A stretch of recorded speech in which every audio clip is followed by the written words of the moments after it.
ask you something. Today, are we really connecting with people, or are we just transferring information to people? Jackie, I would say this, on Facebook, you can have 1,000 friends and be very, very lonely. You're so right. Because all you are doing is putting something out there. You might get some feedback, but you're not really connecting with the person. I mean, it's a word, it's a picture that lets you know what's going on with somebody's life, but is that emotionally connecting with somebody? Is there a physical connection in there? I think it's a word connection. I don't know that it's a real, live, emotional connecting, and we all need emotional connecting with other people. We need it. I think it's a start. At times, I think it can be a start of that connection with someone.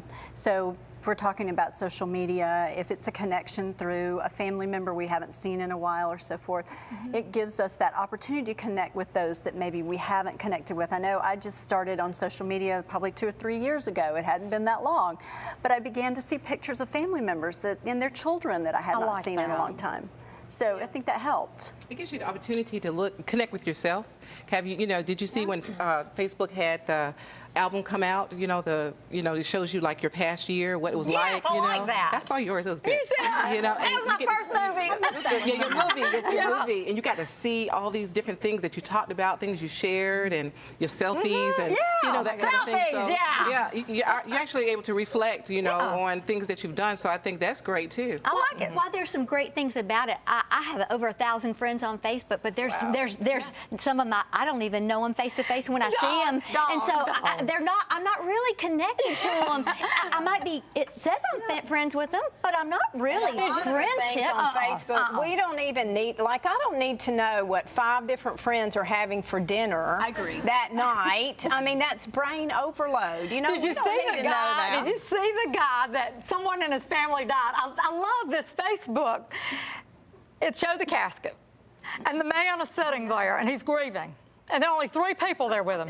And his one comment was, "I don't understand this. I had over 1,000 Facebook friends." Oh, okay. See, people think they're friends. Point made. They're not really friends. They think they are, They're though. not really connected. I think about Paul, what he said, his prayer. He said, "I pray that your hearts would be knit together in love." I don't think that's what happens on Facebook, that our hearts are knit together in love. I agree. We were talking about, is it really true connection? So I'll agree with you that it's not really true connection. True connection is sharing one another's burdens and things that we're called to do, to encourage people to lift them up, to encourage them to do love and good deeds and so forth.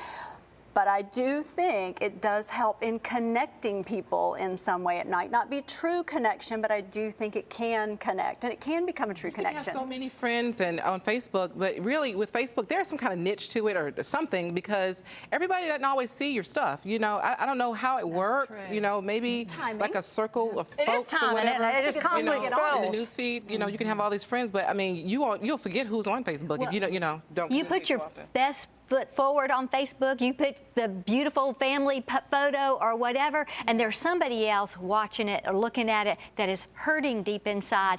And so there is a disconnect right there for them. I'm not poo-pooing Facebook. I'm on it, but I think I would just say that I don't know that it makes me truly in an emotional, relational connection. Yeah. It's just. There are advantages, I think, even for Christians. I have a friend who says, Paul, the Apostle Paul, had roads to spread the gospel of Jesus Christ, and we have social media. We have the internet. There you go. And so from that standpoint, it's a very, very powerful tool for us to use to spread the gospel of Jesus Great prayer Christ. chains on it. It is, absolutely. That's a very good point, because when I came back from my mission trip, I still get emails and social media, and I've got folks in Africa that are following me on my blog because I connected with them there, and this is a way that we can continue to connect, because everybody has cell phones and they're all smartphones, even if they're across the world, and so that's helpful. It's how you present your life too. I think we need to be accountable when we're on Facebook, because people are looking and people can be encouraged by what you're doing. I mean, I do a lot of things and I share it, and I think a lot of people are excited for me. I don't know who they are, but they see those things and They act like they're they are inspired. anyway. but I put out good things. You know, I don't talk. You know, I'm sad today. You know, I have my color is blue or black because I'm in a bad mood. I mean, you know, I don't do that kind of stuff. But you see a lot of that on Facebook. But you know, what good is that going to do you? Right. You know, no, I put on things that are positive or things about my life that inspire me, so I can inspire others. And I think that's what social media should be about. What about the shut-ins? What about people who are sick or not doing well, and that's really their way of connecting. That's their way of people. You think they're on Facebook? Absolutely. Yeah. Absolutely. If they're not doing well, shut-ins, absolutely they are. I think, elderly, we can absolutely. we connect generations, but I think a younger generation can assume that older generations are not literate Are when your it comes to, well, they text, and my mom's done Now, Facebook. they text. that My they're mom not- has started texting, Yeah. but I mean, she just got on Facebook like a year ago, and I had to force her. Hey, we're in the baby boomer generation. We are the more and more technologically advanced, and so I think we're there. I mean, I really do. I think you see more and more people that it's not I'm that really foreign. surprised how many people are not on Facebook. You see so many are, but I mean, I run across people and I ask them all the time, are you on Facebook? Especially when I meet people, because they want to know what's going on. It's easy for me to say, become my Facebook friend, and you'll see everything, rather than me just talking about it, because it's just a lot to talk about. But a lot of people say, oh, I'm not on Facebook, and I'm like, oh. Okay. It's hard to believe, Let me isn't it? see. Right, but Let me write down my number. there's Instagram, and there's Twitter, and there's Pinterest, and you've heard the joke that my life is not very Pinteresting, so. I've never been on that thing one time. I've never been on Pinterest one time. There's a lot of different social media avenues to get into out here. And With that, how much time are we spending on social media relationships versus our own family? I mean, my husband and I've had to get to the point where we're shutting off our computers because we're on Facebook. Did you know so? And so that we can really connect. It's boundaries. And yes, you do need boundaries, Anne, because we can spend so much time on that. It's kind of relationship instead of a real relationship. It is addicting. It's addictive and it's distracting, and so I'll agree with you. Absolutely, there's a time and a place for everything. You said that earlier, and it's not when you're out to dinner.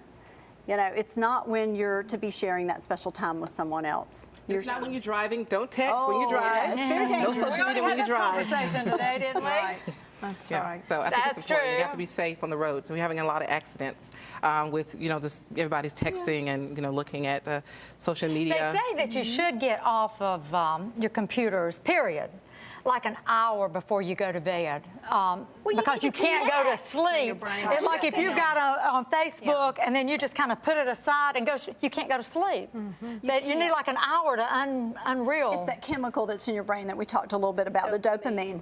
It's not settled until you have put it away and cut it off. Yeah, so But within your own family, you need to, just so that you can really we'll be connect. right back. Stay with us. Yeah, you've got to give yourself time to wind down before you can't do it. Thank you so much for joining us today. Go on Facebook. Join us in the conversation. Want to hear what you think about social media.